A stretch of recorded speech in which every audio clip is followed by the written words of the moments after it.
நம்ம இன்றைக்கி ஃபேனோட கனெக்ஷன் எப்படி பண்ணுறதுன்னு பார்க்கலாம். அதாவது ஃபேனோட கனெக்ஷன்னா இதில் எது பேஸ் கொடுக்கணும், எது நியூட்ரல் கொடுக்கணும், கண்டென்சருக்கு எது, அதை நம்ம இதில் செக் பண்ணலாம். இப்போ நம்ம ஃபேன் ஸ்லோவாக ஒன்றா கண்டென்சர் சேஞ்ச் பண்ணுவோம். அப்படி சேஞ்ச் பண்ணுற டைமில் பார்த்திங்கன்னா ஒயரை மறந்து வேறு எதுக்கோ கொடுத்துட்ருப்போம். அதனால் ஒன்று ஃபேன் உல்ட்டாக ஓடும், இல்லை ஸ்லோவாக ஓடும், இல்லை ஓடாதே கூட போகும். அந்த மாதிரி டைமில் மல்டிமீட்டர் வச்சு ரொம்ப ஈஸியாக நம்ம கனெக்ஷனை செக் பண்ணி ஈஸியாக கொடுக்கலாம். அதுக்கு நம்மளுக்கு மல்டிமீட்டர் வேணும் கண்டிப்பாக. அதாவது 110 அதாவது சீரீஸ்ன்னு சொல்லுவாங்க, அதுலேயும் செக் பண்ணலாம். அது நெக்ஸ்ட் வீடியோவில் போடுறேன், சீரீஸில் எப்படி செக் பண்ணுறதுன்னு. மல்டிமீட்டர் இருந்தால் ரொம்பவே ஈஸி இது செக் பண்ணுறது. ஸோ நான் மல்டிமீட்டர் எடுத்துக்கினேன். அதுக்கு முன்னாடி இதோட பேசிக் தெரிஞ்சுக்கணும், இது எப்படி ஒர்க் ஆகுதுன்னு தெரிஞ்சிங்கன்னா ரொம்ப ஈஸி நம்ம கனெக்ஷன் பண்ணுறதுக்கு. அதாவது இது பார்த்திங்கன்னா நிறைய பேருக்கு தெரியாதவங்களுக்கு அதோட பேசிக் எப்படி ஒர்க் ஆகுதுன்னு நான் காட்டுறேன். அதாவது ஃபேனுக்குள்ளே பார்த்திங்கன்னா இந்த மாதிரி சின்ன சின்ன காயிலாக சுற்றிருப்பாங்க. 14 காயில் வரும், உள்ளே 14, வெளியில் 14 வரும். இந்த மாதிரி சின்ன சின்னதாக, வெளியிலையும் அதே மாதிரி 14 காயில் வரும். இது பார்த்திங்கன்னா உள்ளே இருக்கிறது ஸ்டார்டிங் காயில்னும் வெளியில் இருக்கிறது ரன்னிங் காயில்னு சொல்லுவோம்.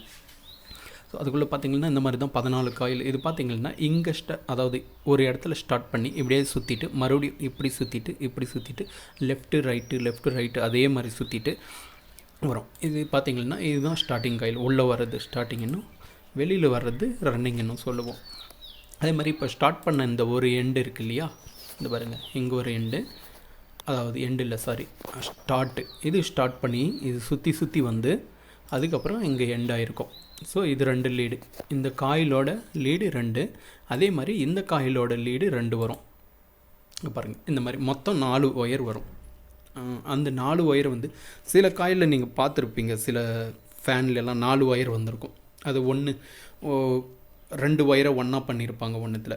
அது எதுவும் இல்லை. இதில் பார்த்தீங்கன்னா ஃபேனில் இப்போ எல்லாருமே உள்ளவே ஷார்ட் பண்ணிவிடுவாங்க. அதான் இந்த மாதிரி உள்ளே ஷார்ட் பண்ணிவிட்டு இங்கேருந்து ஒரு ஒயரை எடுத்துன்னு வந்திருப்பாங்க. அதுதான் அது. இப்போ பார்த்திங்கன்னா இந்த ஒயர் தான் நம்மளுக்கு பேஸோ நியூட்ரலோ ஏதோ கொடுக்க வேண்டியது வரும். ஏன்னா ஸ்டார்டிங்கும் ரன்னிங்கும் சேர்ந்து தான் இங்கே வருது. அதே மாதிரி இது பார்த்திங்கன்னா ஸ்டார்டிங்லேருந்து வர்றது. இந்த ஒயருக்கு வந்து நம்ம கண்டென்சர் மட்டும்தான் கொடுக்கணும். அதே மாதிரி இது ரன்னிங்லேருந்து வருது, இதுக்கு வந்து நியூட்ரல் கொடுக்கணும். இதுதான் பேசிக்கோட இது. அதை தான் நம்ம கழட்டி அதெல்லாம் செக் பண்ணவும் முடியாது. கழட்டாதே மல்டிமீட்டரை வச்சு எப்படி செக் பண்ணுறதுன்னு நான் காட்டுறேன். இப்போ பார்த்திங்கன்னா இது இத்தனை ஒயர் வந்துச்சு. இப்போ இதை எப்படி நம்ம மல்டிமீட்டரில் செக் பண்ண போகிறோம்னு பாருங்கள். இப்போ நான் என்ன பண்ணேன்னா ஒரு ஒயர் எங்கேயோ எதுலேயோ ஒன்று வைக்கிறேன்னு வச்சுங்க. இப்போது இது 2த்துக்கு வச்சேன். இப்போ இது 2த்துக்கு வச்சா 461 461 ஏன் வருதுன்னா இந்த காயிலோட ரெசிஸ்டன்ஸும் இந்த காயிலோட ரெசிஸ்டன்ஸ் 2 சேர்ந்து இங்கே காட்டுது. அதனால தான் 461. அதாவது நீங்கள் மல்டிமீட்டர் வச்சு 461 தான் வரணும்னு கிடையாது. ஒவ்வொரு ஃபேனுக்கு ஒவ்வொரு மாதிரி. சில ஃபேனுக்கு 350 கூட வரும். அதனால் அது பிரச்சனை இல்லை. அதாவது 300 மேலே தாண்டிட்டாவே கன்ஃபார்மாக இதுதான் பேஸுன்னு தெரிஞ்சுக்கலாம். அது மட்டும் இல்லை, 300 மேலே 2 ஒயரில் உங்களுக்கு 300 மேலே தாண்டிச்சேன்னா கிரவுண்டிங் இல்லாத மீன்ஸ் இப்போ 300 மேலே இந்த ஒயரில் ஒன்று வைக்கிறீங்க, ஃபேன் மேலே ஒன்று வைக்கிறீங்க, கண்டினியூட்டி எதுவும் காட்டக்கூடாது. இப்போ இது 2த்துக்கும் நீங்கள் ஏதோ ஒரு 2 ஒயருக்கு நீங்கள் வச்சு 350 400 420 430 இப்படி வந்துச்சுன்னா கன்ஃபார்மாக ஃபேன் போல் நல்லா இருக்குதுன்னு அர்த்தம். ஸோ கனெக்ஷனில் தான் ஏதோ பிரச்சனை, அப்படி இல்லைன்னா கண்டென்சரில் தான் ஏதோ பிரச்சனைன்னு. ஓகே, இப்போ நம்ம இது வச்சுட்டு கண்டுபிடிச்சிட்டோம், இதுதான் பேஸு அப்படின்னு நம்ம கண்டுபிடிச்சிட்டோம். ஓகே, அதுக்கப்புறம் கண்டென்சரை எப்படி கொடுக்கணும்னு பார்த்திங்கன்னா இது 2த்துக்கு தான் கண்டென்சர். ஓகே, இப்போ நம்ம இதை கண்டுபிடிச்சிட்டோம், பேஸை கண்டுபிடிச்சிட்டோம். ஆனால் நியூட்ரல் கண்டுபிடிக்கணும். அதுக்கு என்ன பண்ணணும், ஒரு ஒயரை வந்து இதில் கொடுங்க. அதாவது ஏதோ ஒன்று ஒயரை எடுத்துகிட்டு இதில் கொடுங்க. 264 அதாவது 200க்கு மேலே தாண்டிச்சேன்னா கண்டிப்பாக அதாவது நீங்கள் வச்சுருக்கிற மல்டிமீட்டர் இப்போ பார்த்தீங்கன்னா இது பேஸ் ஆகிடுச்சு. அடுத்ததாக எங்கே தான் வச்சுருக்கீங்க, இது வைக்கும்போது என்ன ஆகுது 264, ஒரு வேளை 200 கூட காட்டுச்சு, 210 220 அப்படிலாம் காட்டுச்சுன்னா இதுதான் நியூட்ரல். ஆனால் 180 170 காட்டக்கூடாது. கண்டிப்பாக 200க்கு மேலே எவ்வளோ இருந்தாலும் இதுதான் நியூட்ரல் கண்டிப்பாக. அப்போயே நம்ம தெரிஞ்சுக்கலாம் இது பேஸ், அது நியூட்ரல். அப்போ சென்டர் ஒயர் என்ன பண்ணேன்னா கண்டென்சருக்கு மட்டும் கொடுத்துட்டு அப்படியே விட்டுற வேண்டியது தான். அதுதான் பார்த்திங்கன்னா அந்த சென்டர் ஒயர் வந்து ஃபேனோட கிளம்பில் 3 கனெக்டர் இருக்கும். 3த்தில் பார்த்திங்களா மேலே ஒன்று இதை கொடுத்துருப்பாங்க, சென்டரில் இதை கொடுத்துருப்பாங்க, லாஸ்ட்டில் இதை கொடுத்துருப்பாங்க. பார்த்திங்கன்னா இதுக்கு நியூட்ரல் கனெக்ட் ஆகிருக்கும், இதுக்கு பேஸ் கனெக்ட் ஆகிருக்கும், இது எதுவுமே கனெக்ட் ஆகிருக்காது. இதுதான் பேசிக். இதை தான் நான் உங்களுக்கு அந்த வீடியோவில் காட்ட போகிறேன். அதே மாதிரி இது பாருங்கள் 198 வருது.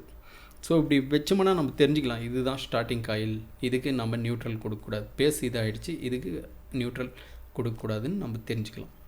இதே தான் இந்த வீடியோவில் உங்களுக்கு காட்டின்னு இருக்கேன்.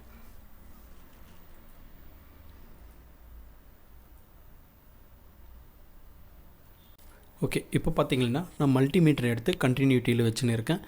இப்போ மல்டிமீட்டர்லேருந்து ஒரு ஒயரை இங்கேயும் ஒரு ஒயரை இங்கேயும் கொடுக்குறேன். 461 வருது. ஒரு ஆள் உங்களுக்கு கொடுத்து அதாவது நீங்கள் கொடுத்தோம் வரல இந்த ரீடிங்கு சொன்னால் வேறு ஒயரில் கொடுங்க. இப்போ நான் இதுலேயும் கொடுத்தேன், எனக்கு 461 வருது. ஆனால் உங்களுக்கு 198 264 இப்படி தான் வருதுன்னா இந்த ஒயரை இதிலே விட்டுருங்க, இதே எடுத்து இங்கே கொடுத்து பாருங்கள்.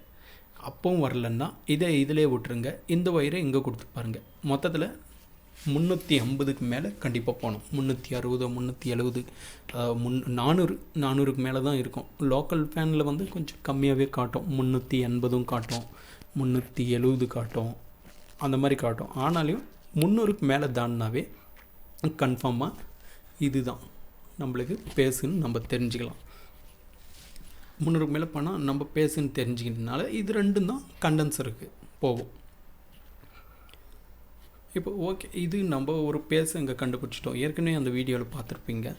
அதே மாதிரி தான் இதுவும் பேசிக் தான். இப்போ பாருங்கள், நான் அடுத்த ஒயரை எடுத்து இங்கே வைக்கிறேன், 198 தான் வருது. அப்போ என்ன, இது தான் கண்டென்சருக்கு மட்டும்தான் இது நியூட்ரல் கனெக்ஷன். இந்த பாருங்கள், இதில் வச்சா 264, அதாவது உங்களுக்கு 220 வந்தால் கூட சரி, அது நெக்ஸ்ட்டு நியூட்ரல் தான். அப்போ பார்த்திங்கன்னா இங்கே தான் இது பேஸ் தான் கொடுக்கணும், இதுக்கு தான் நியூட்ரல் கொடுக்கணும் அப்படி கிடையாது. இதுக்கு நியூட்ரல் கொடுத்து இதுக்கும் பேஸ் கொடுக்கலாம், இது எப்படின்னாலும் மாறலாம். ஆனால் இதுக்கு எதுவுமே கொடுக்கக்கூடாது. இதுதான் மெயின் விஷயமே. நான் ஏற்கனவே அங்கே காட்டியிருக்கேன், உங்களுக்கு புரிஞ்சிருக்குன்னு நினைக்கிறேன். இப்போ பார்த்தீங்கன்னா நான் கேல்குலேட்டர் எடுத்திருக்கேன். எதுக்குன்னு பார்த்தீங்கன்னா நம்ம ஃபஸ்ட்டு மல்டிமீட்டரில் செக் பண்ணும்போது 461 வந்துச்சு. அதுக்கப்புறம் நம்ம செக் பண்ணும்போது 264 வந்துச்சு. அதுக்கப்புறம் 198 வந்துச்சு. ஓகே, இதெல்லாம் எப்படி வருது, அதாவது எப்படின்னு பார்த்து இந்த 264 ரன்னிங்கோட ரெசிஸ்டன்ஸும் இந்த 198 ஸ்டார்டிங்கோட ரெசிஸ்டன்ஸும் காட்டுது. எப்படின்னு பார்த்தீங்கன்னா இப்போ பாருங்கள், 198 ப்ளஸ் 264 இஸ் ஈக்குவல் டு பார்த்தீங்கன்னா 462. இங்கே 462 வருது, ஆனால் இங்கே 461 தானே வருதுன்னு பார்த்தீங்கன்னா என்னென்னா இந்த 264.5 வந்து மல்டிமீட்டர் பக்காவாக காட்டுறதில்ல, அதுதான் விஷயமே. அதே மாதிரி பார்த்திங்கன்னா இங்கே 198.5 இருந்திருக்கும், அதையும் காட்டிக்காது. ஆனால் இது ரெண்டுமே சேரும்போது ஒரு வோல்டேஜாக கிடைக்குது இல்லையா, அதாவது ஒரு பாயிண்ட் ரெசிஸ்டன்ஸாக கிடைக்குது இல்லையா, அதனால தான் இங்கே 462 அப்படின்னு வருது. டோட்டல் இது ரெண்டு காயிலோட ரெசிஸ்டன்ஸ் 462. எங்கே 61ன்னு காமிக்குது. 0.5 1 வோல்ட் இல்லைலாம் எதுவும் பிரச்சனை இல்லை. ஸோ மல்டிமீட்டரில் அதாவது கரெக்டாக நம்ம சீலிங் ஃபேனை செக் பண்ணோன்னா இந்த மாதிரி தான். ஓகே, இந்த வீடியோ உங்களுக்கு பிடிச்சிருக்குன்னு நினைக்கிறேன். தேங்க்யூ.